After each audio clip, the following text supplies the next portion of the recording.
Bonsoir, nous sommes très heureux d'intervenir ce soir dans le cadre du PSSFP à Yaoundé. Nous deux, c'est-à-dire Pascal Albertini et moi-même Philippe Didier, qui sommes en mission d'expertise à Yaoundé sur un projet financé par l'Agence française de développement. Professionnellement, l'un et l'autre, nous avons exercé comme contrôleurs financiers, en déconcentré et en centrale, pendant pas mal d'années, ce qui nous rend très attachés à ce beau métier. Le thème du jour, c'est la réforme en France du contrôle financier, en France. Ici, nous sommes au Cameroun, bien sûr. Le Cameroun s'est engagé pour sa part. Il est déjà entré dans un nouveau système de gestion orientée vers la performance,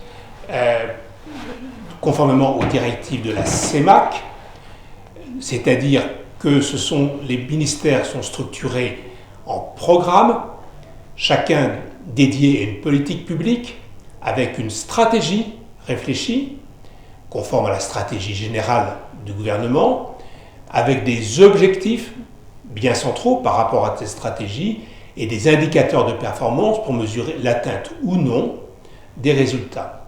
Ces indicateurs étant conçus selon une méthodologie rigoureuse, scientifique. Donc, cette réforme est en cours, il reste à adapter le contrôle financier à ce nouveau cadre. C'est ce qui a été fait en France. Donc, la France avait adopté en 2001 un nouveau régime financier. Il y a eu quelques années de transition jusqu'en 2006 et donc le contrôle financier a été modernisé à son tour, donc en 2005, juste à temps pour la mise en œuvre du nouveau dispositif. Alors c'est ce que nous allons vous expliquer, mais pour bien comprendre les choses, on va reprendre depuis l'origine. Pas tout à fait depuis l'origine, depuis la première grande loi qui organise le contrôle financier en France, loi qui est de 1922, et donc qui réforme le système pour avoir un contrôle enfin efficace.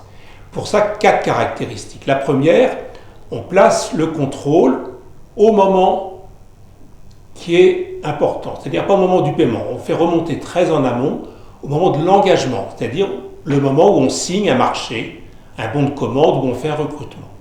Ce contrôle est placé de manière efficace, c'est-à-dire qu'il est préalable à l'engagement. Il est puissant puisqu'il peut être bloquant. S'il n'y a pas de visa, l'opération ne peut pas se faire.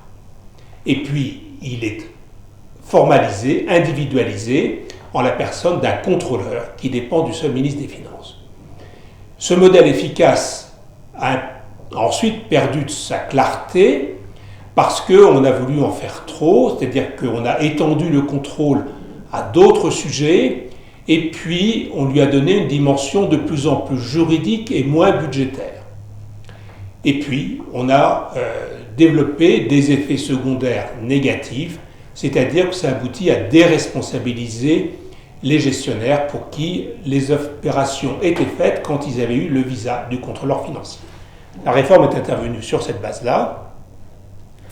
Donc, à nouveau mode de gestion, nouvelles règles à établir.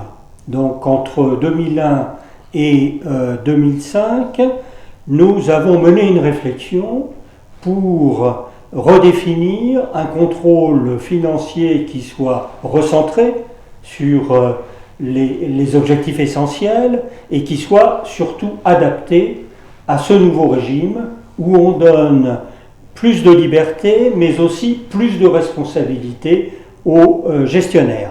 Donc les gestionnaires, pas seulement en administration centrale, mais également en administration déconcentrée. Donc on donne des marges de manœuvre aux gestionnaires de terrain en misant sur l'intelligence de chacun pour obtenir une meilleure performance de l'ensemble, puisque c'est bien l'objectif qui est poursuivi par cette réforme. Donc l'essentiel n'est plus dans l'examen des actes de dépenses un par un, comme c'était le cas auparavant, dans une file que poussait le gestionnaire pour que ces dossiers passent le plus vite possible. Cet examen en flux continu faisait perdre la notion de ce qui est le plus important, de ce qui est le plus lourd financièrement, des principaux enjeux, hein, et puis laisser passer des petites dépenses non nécessaires sans avoir couvert de grosses dépenses inévitables, c'est évidemment fabriquer du report de charge, ce qui est tout à fait mauvais. Donc on a fait remonter le contrôle plus haut dans le processus et on le rend plus global.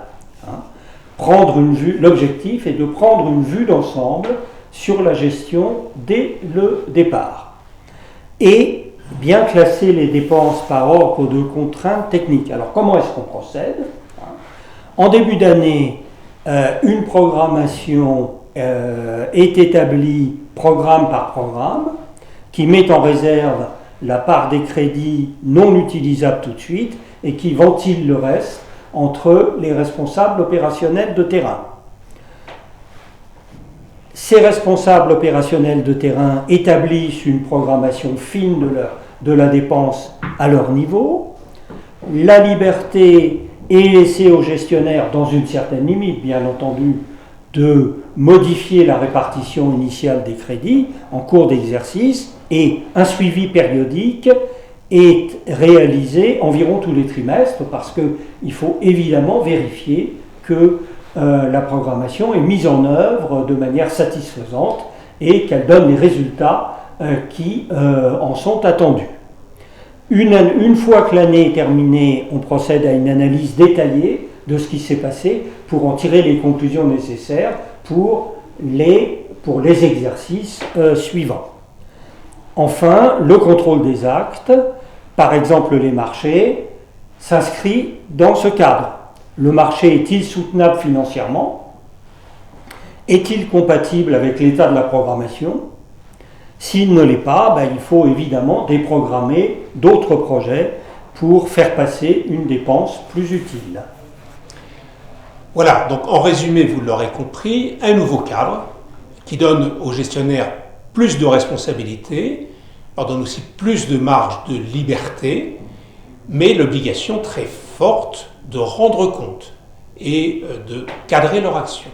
En face de ça, on met un contrôle financier renouvelé qui s'adapte à cette situation, qui va travailler surtout sur la programmation et la soutenabilité, son rôle étant de challenger de manière très active, très pointue, très professionnelle, les gestionnaires de tous les niveaux, pour les amener à avoir une programmation et un suivi de qualité, et puis, bien entendu, parce que ça peut se produire, le cas échéant, empêcher des dérives, pour garantir la bonne exécution des finances publiques.